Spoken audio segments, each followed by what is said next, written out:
Hello there, thank you and welcome to another edition of the Evening Review.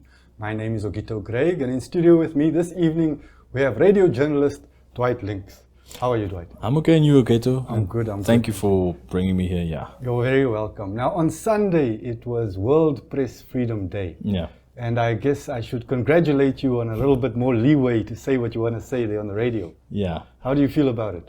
Well, to feel about it, when I actually also read up on why we are smashed in, it was between World Press Freedom Day, we are literally between Workers' Day and yesterday was obviously Kasinga Day. Yes. In relation to, yesterday was Kasinga Day.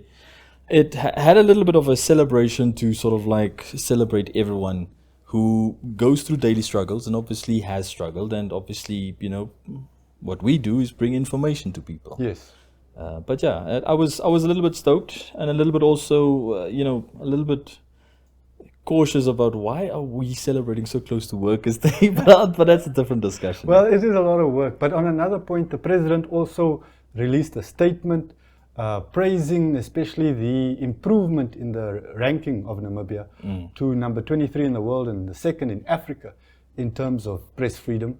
And she did say that that rank comes with a responsibility. What do you make of that? The responsibility is one, obviously, in terms of, first and foremost, we have to understand that sometimes when you look at speeches that come through from politicians, you have to read between the lines. Nothing is either clear or it's never expressly indicated to you. But she is right with regards to the heightened threat that we currently see about AI. Yes. Just to put that in context,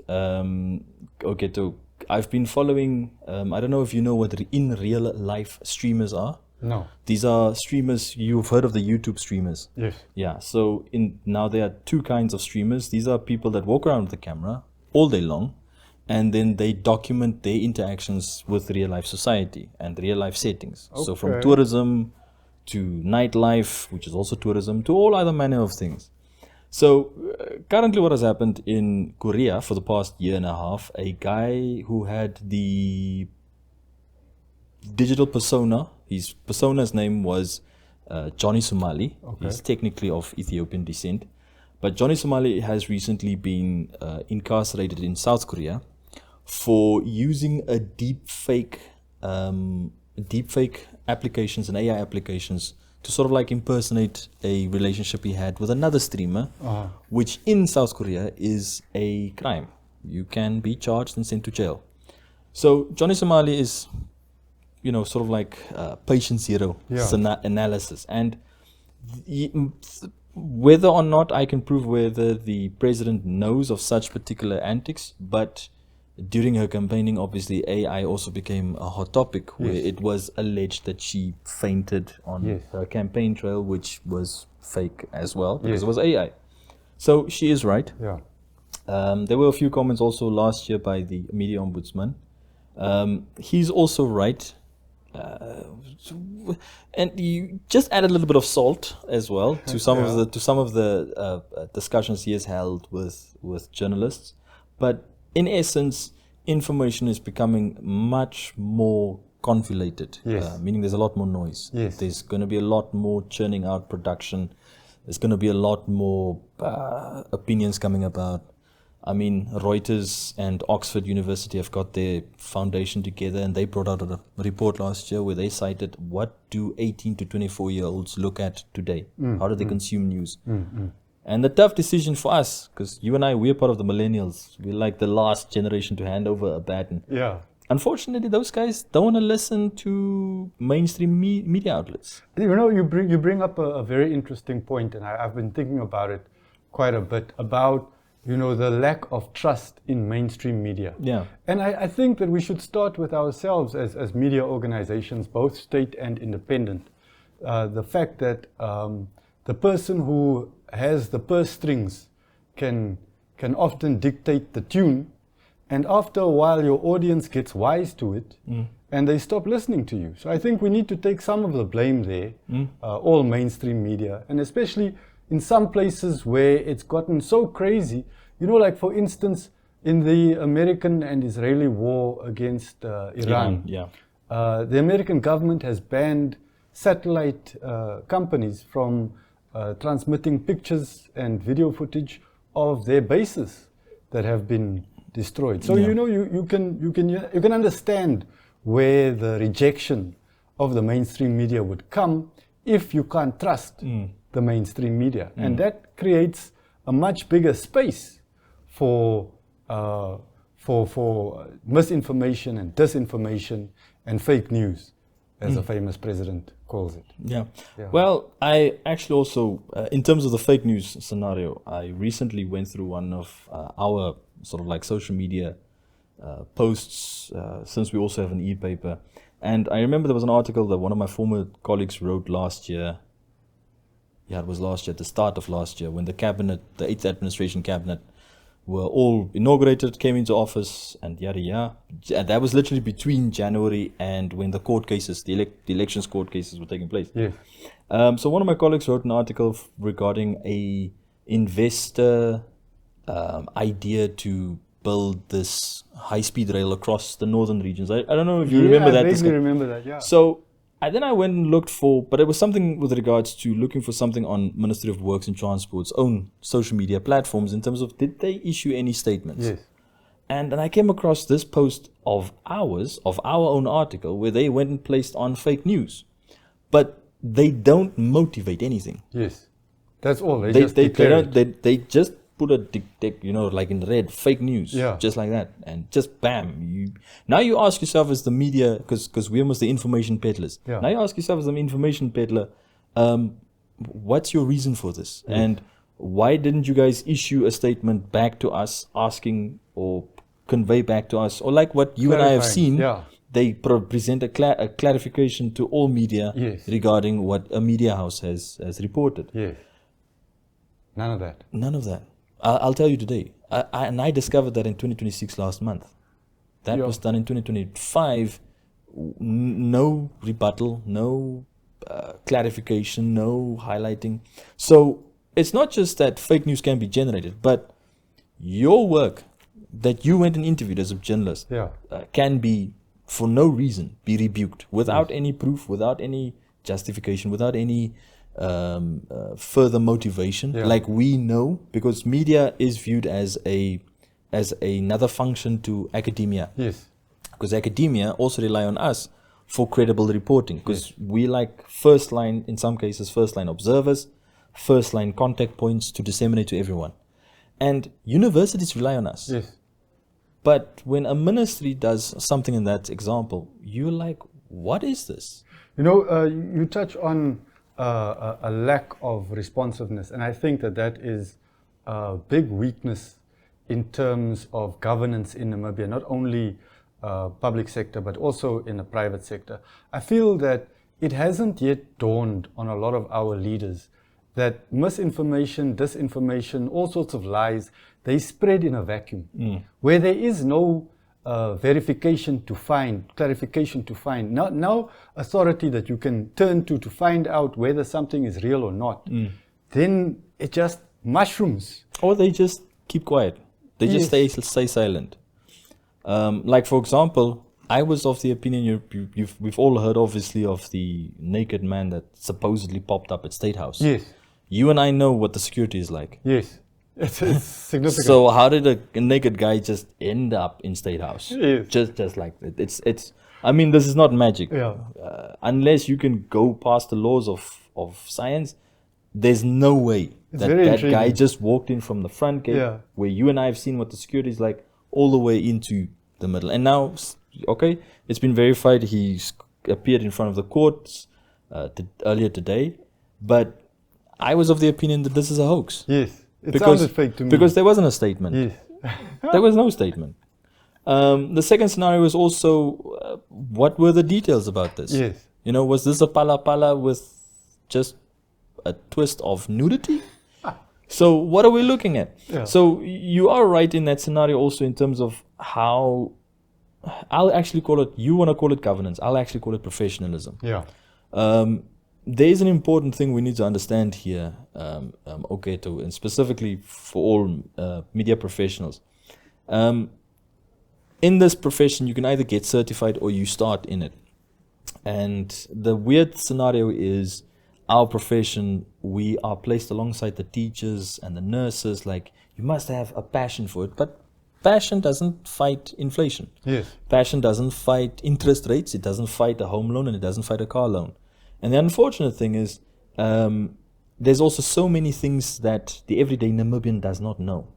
You know, you touch on two important points there, and I want to start with the first one.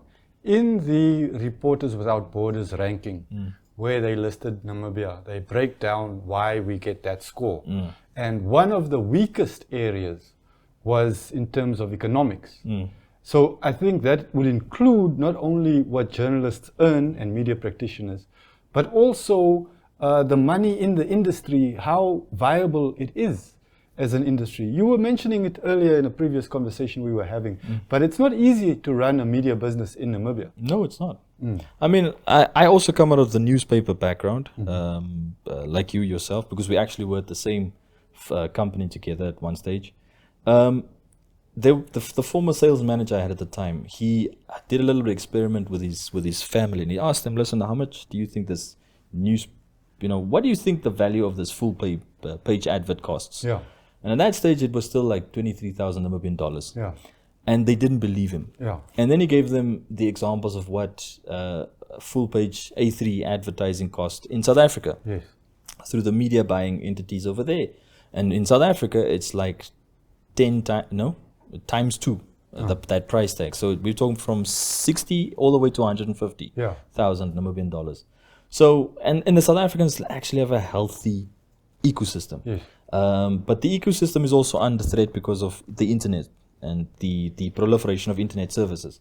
Now, the downside of such a particular ecosystem is that what I've observed is there was no sort of like adaptability strategies in many cases. Yeah. Why? There is one particular medium, radio, which I am in. It is still resilient because we've got so many rural communities in the country. Yes. And so many smaller towns that the only, if we had such a particular analytical source from NSA that said what is the average income per town across the country, you would have planned your economics, a lot easier for business enterprises. The downside of that had been we have to assume a situation. There's no information. Yeah, Windhoek is the hub, the coast is the second hub, and then you've got to sort of like, it's the same way that South Africans think about the rest of Africa. Yeah. It's South Africa and the rest of Africa when it comes to their businesses. So that's how you've got to apply it. Dwight, we're going to leave it there for a minute. We'll be right back after this commercial break, but please stay with us while we explore press freedom here on the Evening Review.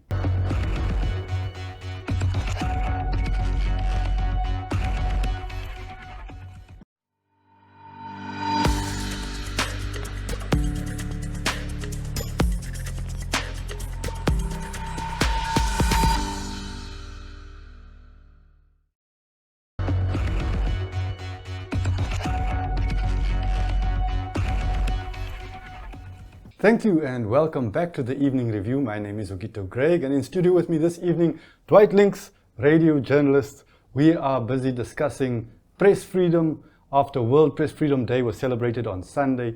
Dwight, we were talking a minute ago about the economics, those realities.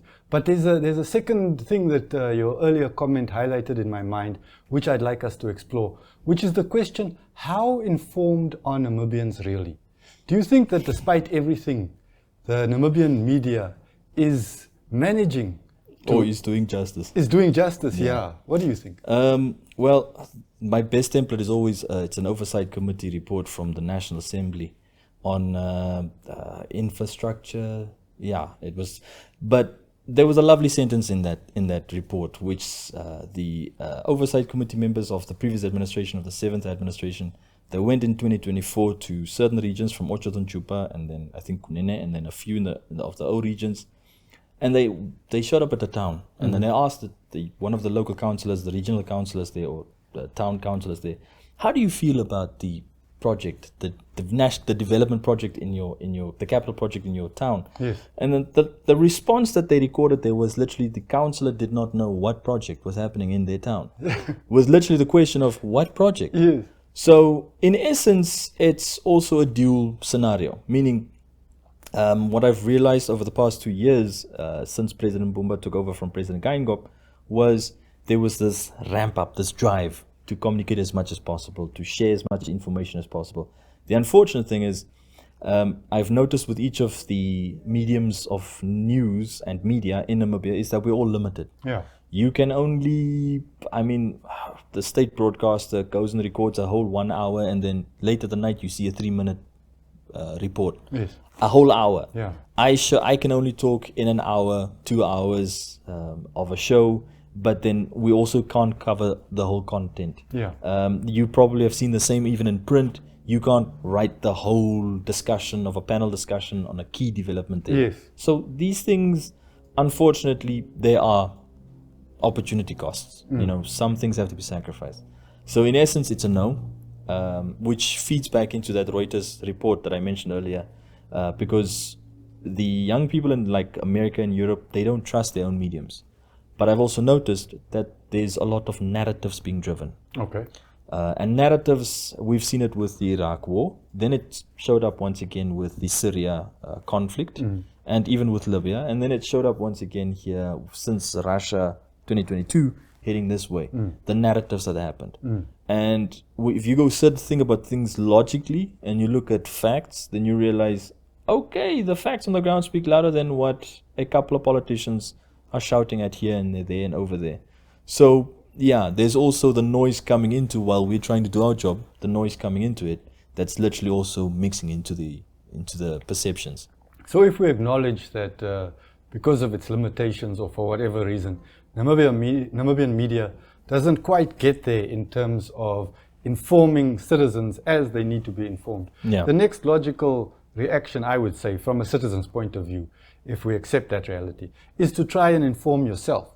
But is the information available? Let's talk a little bit about this Access to Information Act, which the media in particular has been calling for some time. It's actually been the civil society guys. I was actually surprised. It was mostly the civil society guys and obviously one media company, because they were also decided to form themselves into a civil society entity. The concern has been, what information do we want? If it's to know what a minister earns, I'm of the opinion, it's any minister, who doesn't matter who the person is, they're still going to get the same package unless changes happen. Yeah. So that means constitutional changes or some other, legal changes that have to be made to the public, that of ministers and cabinet. But the biggest concerns have been, do Namibians actually listen to the information we present? I mean, Augetto, the biggest concern has been, like in our case, in the radio station that I work for, we are literally the only talk radio station. Yes. We don't play music, but have you ever done a little exercise of talking to other people who listen to other radio stations? They switch off the radios in some cases when they listen to music, when it's just music playing. Yes. So which also shows you that even in my medium, there's an uphill battle. If you go to South Africa, Johannesburg is a talk radio station, a couple. Yeah. Cape Town, a couple. Durban, a couple. Pretoria, a couple. I don't know if there are stations in Pretoria, but I'm just assuming. Yeah. Bloemfontein has one. And it's both private and public. So South Africa is always the template I fall back on because it's healthy. Yeah. It shows you the vibrancy. South Africa is also the stark reminder to the print media of what happened to their print media. Yeah. The likes of, what was that one's name? The Mail and Guardian, who literally slashed jobs in 2024. They technically closed down, I think. And then it's just a few of the other Johannesburg-based print entities. I don't know if the Cape Argus still exists. I can't tell you. So I closed my eyes at some point. Yeah. So and you know what's the scary thing? Yeah. We don't hear about the impact of what is happening to the print media sector. And South Africa has been bleeding, specifically print media journalists and reporters. They've been bleeding jobs there. Yeah. These guys have got to find themselves at TV stations, and they had to adapt to broadcast. And South Africa is number one on the Press Freedom Index from Reporters Without Borders. But there wouldn't be a Press Freedom Day at all without the Windhoek Declaration. Yep. Namibia has stood and made a difference, and there comes a responsibility with that stance. Yeah. The responsibility, factoring back into what the question that you highlighted from the president's speech or the president's statement, is one based upon how do we balance the information bubble. Currently, right now, the disruptions are coming through from technology guys that don't care about code of ethics like Yes. you and I were trained on. Yes. They don't care about don't use deep fake technology to superimpose your face onto someone else's face or that of a woman on another woman's body, you know, and those scenarios. And even the weird things have now popped up about AI. For example, the threats to children or minors Yes. are also big concerns, and nobody is addressing the technology guys, but everyone can address us, which is very weird. But yeah, we're video with the press. Yeah, it's a We're right there. and I mean, with even this. And I think that can bring us to a maybe a very serious note to end on, which is the danger of being in the press, especially worldwide. You know that last year there was 128 journalists killed around the world, mostly in conflict zones. And I'm thankful that here in Namibia we are not in a conflict zone. yeah, although we're not close to one. Yes. Yeah, But still, there are risks and there are pressures involved. yeah, and the downside has been, Augetto, that the conflict zones they are riddled with military propaganda. Yes. So that is one of the concerns. I mean, the standing joke that my co-host and I have on our radio show is there was a bet. I don't know if you heard about the bet of the American soldier on Venezuela's attack on 3 January. No. So the guy made like $200,000 US. But during the Gaza conflict, there was also bets running, and the Israeli army said a bomb didn't fall on a specific spot, but there was I think it was an Al Jazeera or a Palestinian cameraman or camera crew who literally stood with a camera and recorded where the bomb actually fell. Yeah. Thus justifying proof to whoever bet that this event happened. Yes. And he became a target just because of a bet, a financial bet, which to you and me, if we know about the history of cricket, what happened to, what's his name? The South African captain, Hansie Cronje. Yeah. Because of match fixing. Yeah. That literally sounds like match fixing. Yeah. So those things are happening in this new world, in this new day and age. The concern still is highlighted there in terms of we can have all the moral high positions, but currently today it seems like people are more interested in, okay, what are the facts on the ground, who is saying it, and who's reporting on it? Because even the billionaires are buying into newspaper outlets in the US, and they're now sort of like stifling on certain information that's taking place. So, yeah, it'll always be there. I think the responsibility is the one that we carry to the truth. Everybody needs to know the truth so that they can make informed decisions. It's where you get empowered. But the truth is a very dangerous commodity as much as it is valuable. And there are always significant powers that be that want to stifle the truth or want to conflate the truth or want to completely deny the truth. So I think that Namibia is the country that achieved our successes in terms of press freedom. It's not just media professionals, it's the whole country. And I think that our president's words should be taken to heart by everybody. We all have that responsibility to be the ones who tell the truth. Just to add into what you highlighted there, there's a lovely exercise you can try it anytime with any person, even in your office. Try asking the people in your office who they voted for in the last presidential elections.